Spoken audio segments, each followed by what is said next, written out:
invasão, derrubada do Maduro, eu alguma acredito. coisa, ou é só... Não, eu acredito que vai. A não ser que eles cheguem a um ou é acordo só de um última calor, hora. né? É, a Não. não ser que... Tem o aquele... Maduro já entregou tudo, né? Tem o taco, né? Trump always chicken out, né? Trump sempre amarela. Mas eu acho que ali vai rolar, porque tem outros interesses. Posso estar errado, mas eu tô na torcida. Eu acho que tá pra, tipo, 60-40. 60% de chance que ele vai O invadir. que aconteceria se ele invadisse semana que vem, por exemplo? Ele invadisse semana que vem, mas Brasil, Brasil teria mais uma crise humanitária, né? As pessoas fugindo lá pra Caraima e tal. A gente poderia ter um aumento do petróleo. E isso poderia... a gente vai ter que ver como é que o Brasil vai reagir a isso em termos diplomáticos, né? Se o Brasil vai ficar numa posição neutra, ó, o problema não é meu. Ou se ele vai falar, poxa, aí é covardia, né? Eu tenho minhas brigas, o Lula podia falar, eu tenho minhas brigas com o Maduro, mas aí também é covardia também, né? Mas na teoria o Trump tá tentando acabar com as guerras, né? Pô. Na teoria. Aí a gente olha a encrenca que ele tá arrumando com a Venezuela. Então, assim, o discurso entrando em contradição com a prática, né? Porque agora, qual que é o discurso? A guerra contra... Não é mais a guerra contra o terror. Agora é a guerra contra o narcoterror, né? O narcoterrorismo, entendeu? Ele não apenas está chamando países de narcoestados, né? Venezuela, Colômbia. Mas eu tô com a impressão que daqui a pouco ele vai chamar a América Latina de um narcocontinente. Que ele vai já falar, isso tudo aqui é narcótico. Tudo, e ainda agora e aí, rolando essa mega operação ainda aqui no Rio. Aí o que ele vai fazer? Ele vai falar o seguinte, olha, como eles são narcoestados, eu tenho o direito e apoio do meu Congresso para fazer uma operação por terra lá e derrubar todo mundo. Ou seja, numa dessa, ele entra no país ali com a desculpa de combater o narcotráfico, o que eu acho bom, né? Mas ele vai assumir o controle dos recursos naturais da energia que ele está precisando. Pois é. Com esse argumento. Então, eu acho bom a gente abrir o olho aí, porque Tarcísio Freitas já falou que o maior problema no Brasil é o narcotráfico. O governador do Rio, 8 meses atrás, o Cláudio Castro, ele passou dados da segurança pública norte-americana para o Trump. Então já está tendo essa ideia, né, de o que parece tudo muito lindo, né? Vamos combater o narcotráfico, né? Porque agora nós vamos finalmente classificá-los como terroristas. Porque se você pega o narcotráfico e classifica como terrorismo, muda completamente a legislação. Aí você entra em legislação antiterrorismo, irmão. Outra parada. Aí é outra parada, inclusive vira um cenário até de guerra declarada quase. Porque o Rodrigo Pimentel, inclusive, ele fala, né? O Rio de Janeiro é um estado que está em guerra, mas sem legislação de guerra. Né? Ele vive uma guerra na prática, mas as leis são de convívio normal. Então você não consegue lidar com isso. Então, por um lado é interessante, mas com essa classificação, que eu acho que eu até concordo, né? Quando um cara que joga uma bomba num prédio público e atira contra a polícia, para mim, ele tá tentando derrubar a ordem social vigente. Isso se assemelha a terrorismo. Eu concordo. Mas a maneira é como é que eles vão capitalizar em cima disso. E aí, aí a gente volta à ideia, de soberania, não sei o quê, e os nossos recursos naturais. Dá vontade de falar, cara, tu quer nossos recursos? Pelo menos não vou deixar você levar de graça. Paga alguma coisa, pô. Senão é covardia, né? Não? Deixa pelo menos um cafezinho pra gente aí, pô. Nossa, é o quintal dos caras? Eles falaram lá? Não, sempre, né? É a doutrina Monroe 2.0. América pros americanos. Então aí o negócio é complicado. Aí o que acontece? Os Estados Unidos agora, com essa possibilidade de virar uma guerra civil dos caras falando, perdi minha Bolsa Família, não consigo comprar comida, sair quebrando tudo, aí o que eles aproveitam para fazer? Classificar a população como terrorista, endurecer o regime, botar o exército nas ruas e criar um clima, estamos diante de guerra, reverter toda essa imagem ruim que estão tentando criar para cima do Trump. Lembra lá na Guerra das Malvinas? A Argentina estava quebradaça, 1982. O que ele pensou? Vou arrumar uma guerra para inflar o nacionalismo. George Bush, filho, mesma coisa. O cara no primeiro ano de governo, em 2001, estava com a popularidade terrível, baixa. De repente, 11 de setembro, o cara não apenas reverte uma popularidade que estava ruim, consegue um segundo mandato. Ele não ia conseguir, talvez. Não ia conseguir de jeito nenhum. Cara, totalmente maluco, pô. Então, assim, essa que é a preocupação. os Estados Unidos entraram numa guerra para tentar reverter isso aí. Alguns acham que há um interesse, né? Que não é só os democratas que querem. Parece que o Trump também quer que tenha um caos, para em cima do caos ele sair com uma grande solução. Aí que vem a preocupação, né? A gente sabe que quando um presidente está com a popularidade baixa, a economia tá ruim, tá um caos social, só tem uma coisa que faz a animação da galera voltar, né? Que é uma guerra. Inventar uma guerra. Problema externo. Um outro movimento estranho que tá acontecendo nos Estados Unidos, tem um comediante que vai direto lá no Joe Rogan. Você assiste de vez em quando, Joe Rogan? Um gordinho, comediante chamado Tim Dillon. Já ouviu falar desse cara? Não. Eu gosto dele, ele é bom. Não assim, o stand-up dele eu nunca assisti, eu só assisti os comentários. Ele tem um podcast que ele faz comentário de notícias e tal. O Tim Dillon, ele falou, cara, o Peter Thiel, que é o dono da Palantir, que foi o cara que botou o J.D. Vance, o vice-presidente americano lá, o Peter Thiel sempre chama os influenciadores para ir em reuniões privadas lá na casa dele. Aí ele falou, eu nunca fui. Aí o Rogan falou, eu já fui 2 vezes. Aí eu não vou, sabe por quê? O que ele quer fazer? Ele tá querendo angariar... Aí, ó, esse gordinho aí. Já ouviu esse maluco? Cara bom, doidão. Ele falou, cara, o que esses caras estão querendo? Esses caras estão querendo nos convencer a apoiar o J.D. Vance para 2028 e criar um discurso de que os Estados Unidos estão debaixo de um ataque terrorista dos cartéis e do narcotráfico, para que eles possam usar a Palantir para monitorar todo mundo e implementar o pré-crime, identidade digital, dinheiro digital e a substituição do trabalho humano pela máquina.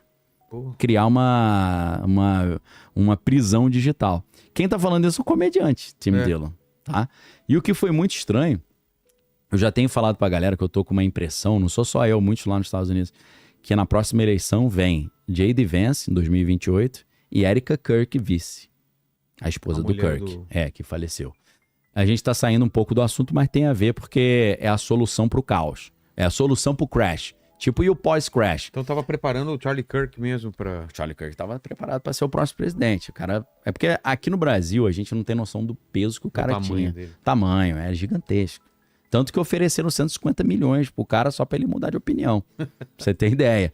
O Turning Point USA, que era o projeto dele, tinha patrocínio de vários bilionários. Era um projeto de orçamento de 100 milhões por ano. Nossa. É uma máquina de dólares, né? Não é de real, não. Uma máquina gigante. Então, esse cara tinha ali o coração da juventude americana na mão, né? E a gente sabe que ele conseguiu mudar, na eleição agora 2024 do Trump, 9 pontos percentuais no voto da juventude americana. Então, com esse cálculo... Candace Owens e alguns outros ali, claro que são amigos dele, quer dar uma moral, mas ele meio que ajudou o Trump a se eleger, convertendo o voto jovem da Kamala Harris pro Trump. Então, o cara era muito poderoso. Mas o que é estranho é que nesse final de semana, a Erica Kirk, né, que é Erica Frantzwe é o nome dela, falo Frantzwe pra você pesquisar depois, quem quiser... a família dela, pra você ver de onde que os caras vêm, né? Tudo misturado com inteligência, arma, comércio de arma. Então, Homeland Security, né? Segurança Nacional. A Erica Kirk, ela nesse evento, ela tava apresentando o J.D. Vance, ele não tinha entrado no palco ainda, que é o vice. E ela falou, a apresentação dela foi assim: pessoal, ninguém nunca vai substituir o Charlie, o marido dela que morreu. Mas tem uma pessoa que eu acho fenomenal. É um cara que tem qualidades maravilhosas. E eu confio muito nele. É uma pessoa brilhante. Cara, ela diz que ninguém vai substituir o marido, depois começa a falar que tem um cara brilhante, e ela fala, pode entrar J.D. Vance. Acho que, ficou meio estranho. J.D. Vance é casado com uma indiana. Aí o J.D. Vance entra, ela com a calça de couro coladinha, sensual ali. Depois vê se você acha aí o... Bota o abraço aí, o hug, J.D. Vance e Erica Kirk. Ela dá um abraço, ele dá um abraço quase com a mão nos glúteos da menina, e ela pega e bota a mãozinha na nuca dele e fica passando a mão na nuca. Pô, vice-presidente dos Estados Unidos, mano. Que bizarro. A mulher viúva. Um clima estranho. O que os caras já estão começando a conspiração? Não vai ser apenas 2028 o J.D. Vance presidente e Erica Kirk vice.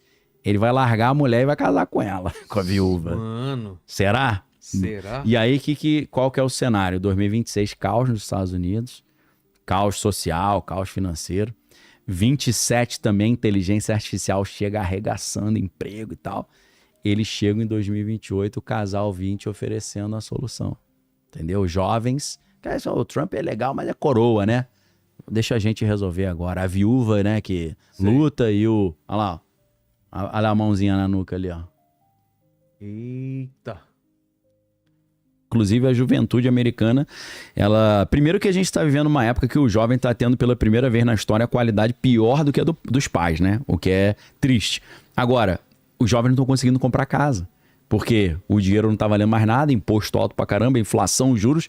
Então, está gerando não apenas uma crise econômica, mas uma queda do consumo e também uma crise existencial. Porque o cara fala, pô, tô 40 anos, não consigo comprar casa, irmão.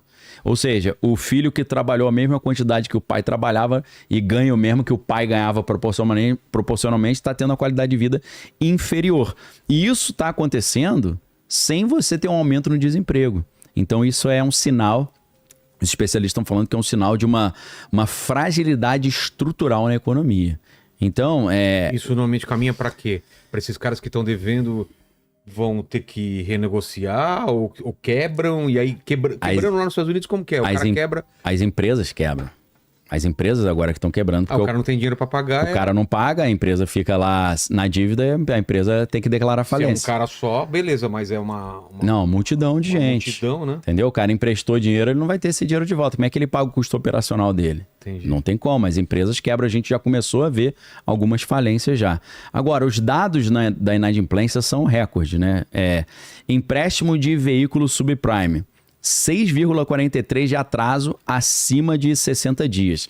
Aí você fala assim, poxa, Daniel, 6,43 de taxa de pessoas devendo, né? De todo mundo pegou empréstimo, 6,43 estão atrasados há mais de 60 dias. Isso é bom ou ruim? É a maior taxa da história. Nunca teve isso. Tá pior do que 2008. Nem em 2008, quando o mundo quebrou, tinha tanta gente devendo para empréstimo de veículo de carro. E a gente sabe que lá nos Estados Unidos o cara não compra o carro, né?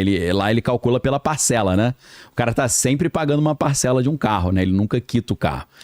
Ele devolve o carro e pega outro novo e continua a parcela. Então você não fala, comprei um carro de $100 mil. Você fala, tô pagando a parcela de $500, né? É normal isso. É pela parcela. Então essa economia, ela vive... Tipo de um leasing. Tipo um leasing. E eles vivem disso. É o normal. E a galera não tá pagando. No maior recorde na história. As empresas estão começando a pipocar, estão começando a dar zebra. Agora,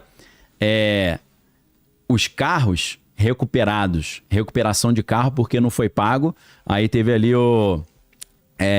busca e apreensão do carro. Maior nível em 15 anos de carros apreendidos, né?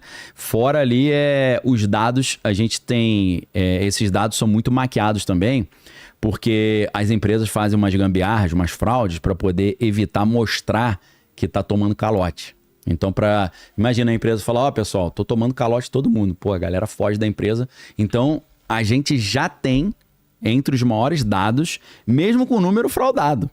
Porque várias empresas estão sendo investigadas por esse tipo de fraude ali, sofrendo punições.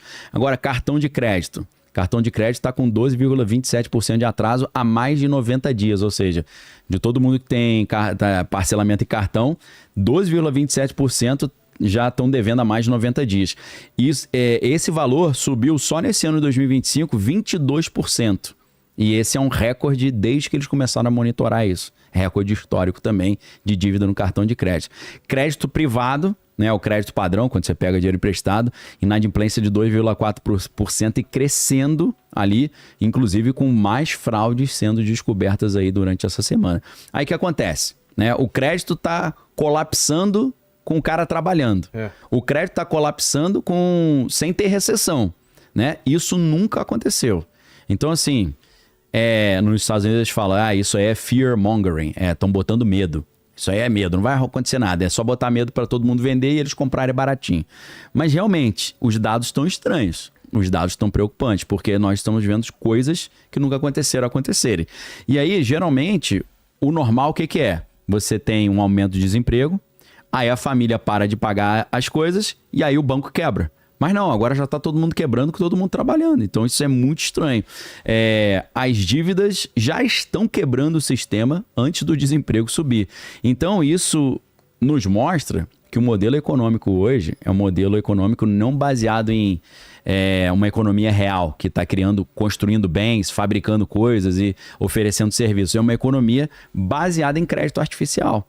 Então, uma economia totalmente estufada e sem base, sem fundamento. É tudo alavancado, é tudo em cima de empréstimos, é tudo em cima de crédito. O salário real, que é quando você pega o salário e tira imposto e inflação, está caindo há décadas. Então, os caras não conseguem mais comprar as coisas.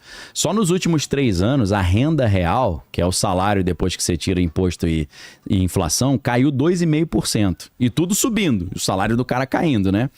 Poupança das famílias ali. Os caras conseguem poupar só 3% da renda, que é o nível mais baixo desde 2008. Então, mais uma semelhança com 2008. Jovens e adultos com mais de 50 anos, com menos de 50 anos, perdão, 50 anos para baixo, os caras não conseguem comprar casa. É tipo assim, quem comprou, comprou. Quem não comprou, tá ferrado, irmão. Não tem mais como. E isso agrava o quê? O cara depende mais do crédito. Ele não consegue chegar e, comprar uma casa à vista. Ele tem que pegar empréstimo. Só que aí, para pegar empréstimo, ele não tem outro bem para dar de garantia. Ele não tem 5 milhões na conta para dar de garantia.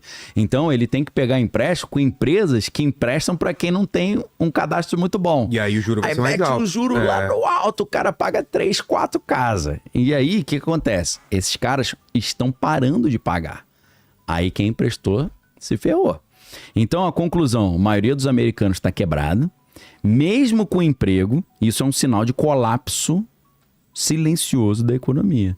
A economia está colapsando, porque o cara tem salário, tem emprego e não consegue pagar. Falaram onde é que é o teste?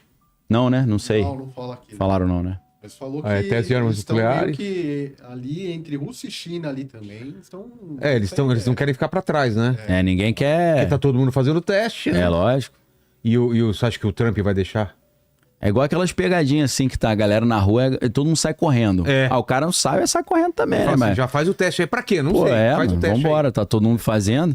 Então, assim, hoje, a dívida média das famílias nos Estados Unidos, ela é 124% maior do que a renda. Nossa. Isso é o maior nível da história.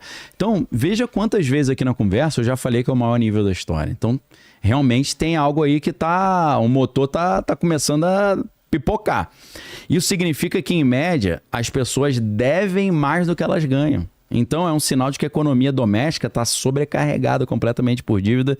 E um dos principais motivos é esse negócio do financiamento de carro subprime. Lembrando que subprime é aquele empréstimo que você dá para uma pessoa que ou ela não tem muita garantia, ou ela tem uma renda que é considerada renda instável, né?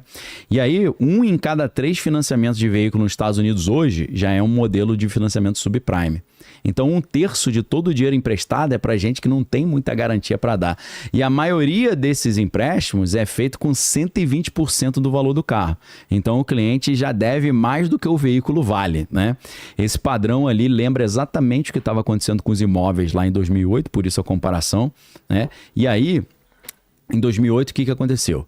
Quando a dívida chegou a 40% total das hipotecas, né? A dívida não subprime, o mercado imobiliário entrou em colapso. Só que quando o mercado imobiliário foi para o espaço, levou os bancos juntos, porque os bancos emprestaram o dinheiro e não conseguiram reaver esse valor, né? Esse é o mesmo tipo de risco que está voltando, né? E o que está piorando agora é muita fraude também, né? Quebras em cascata.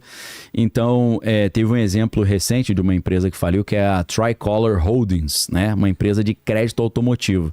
E ela foi descrita ali, né, pelos investigadores, como uma empresa que fazia fraude generalizada. O que a empresa fazia? Olha a maracutaia, para quem acha que maracutaia é só no Brasil ou só no Rio de Janeiro, né? Para quem é brasileiro. A empresa usava os mesmos carros como garantia para vários empréstimos. Faziam um somebody love violento. Inventava número falso sobre o desempenho da empresa, dizia que a empresa estava saudável e não estava, e ela estava fazendo empréstimo para muitas pessoas sem documento, pessoas que entraram nos Estados Unidos sem documento, né? Então, os grandes bancos tomaram a pancada. Por quê? Apesar de ser uma empresa menor, né? A gente está falando da Tricolor Holding, o problema é que os grandes bancos investiam nessas empresas. Então o JP Morgan tomou um prejuízo de 170 milhões já nessa brincadeira. Bancos menores, né, como o Fifth Third Bank, que é o Banco 53, perdeu 200 milhões de dólares. Então, essa ideia do Partido Democrata também, na ideia de, vamos ajudar as pessoas, vamos dar empréstimo para quem não tem condição, isso aí a gente está vendo hoje que virou um risco pesado para a economia norte-americana, né?